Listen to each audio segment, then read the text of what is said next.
Guys, কেমন আছে সবাই?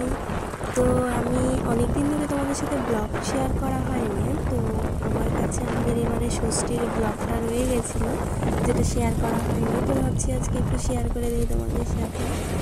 দেখো, আমরা যাচ্ছিলাম দুজনে মিলে স্কুটারে করে গাড়িতে।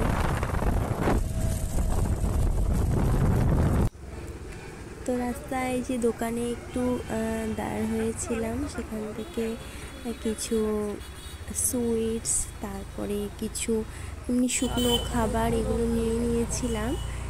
নিয়ে যে ফালাকাটা, এটা ফালাকাটা টাউন, আজকে অনেক দোকান বন্ধ ছিল।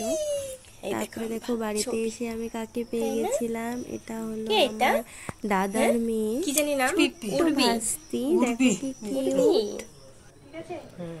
তো পরে দেখো, মার সাথে করে রেডি করে দিয়েছিলাম। তো পরে ও খেতে বসে গিয়েছিল, তখন একটু ভিডিও করে নিয়েছি। বলো কেমন লাগছে জামাই ষষ্ঠীতে এসে? সবগুলো কিন্তু খেতে হবে। দেখাচ্ছি আইটেম,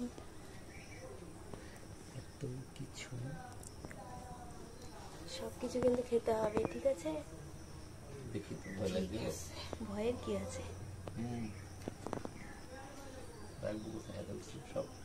আজকে কিন্তু কারোর এঠো কেউ খায় না, তার জন্য সব খেতে হবে।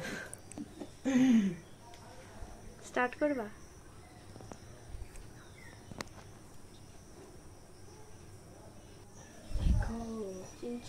এদিকে আবার পরে এই যে ওকে একটু কোলে নিয়ে খেলু করছিলাম।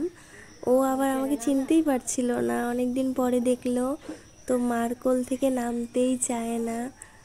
তো বেশ কিউট। এই দেখো, আমার কোলে আসছিলই না। তো সন্ধেবেলা আমরা একটু বেরিয়েছিলাম, চলো একটু ঘুরে আসি দুজনে, বাড়িতে থাকতে আর ভালোও লাগছিল না। তো এই যে সন্ধ্যাবেলা আমরা দুজনেই বেরিয়ে গেছিলাম। বাড়ি দিলে বেশ দুজনে একটু টাইম স্পেন্ড করা হয়, না হলে এখানে তো সারাদিন ব্যস্ততার মধ্যে কাটে। ও ওর কাজে বেরিয়ে যায়, আমি আমার কাজে বেরিয়ে যাই। তো দেখো, আমরা দুজনেই একটু ঘুরছিলাম।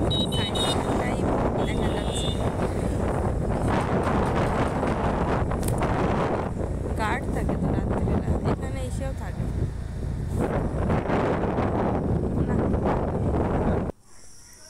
তো দেখো, আমরা ভুলেই গেছিলাম, ও আমাকে অনেকবার খেতে বলেছিল, বাট আমি খাচ্ছিলাম না।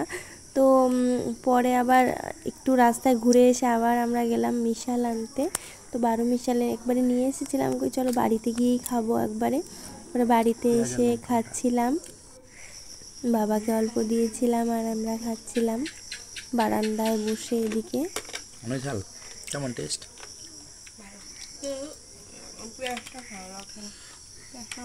বেশ ঝাল ছিল। তো এভাবেই কেটেছিল আজকের দিনটি।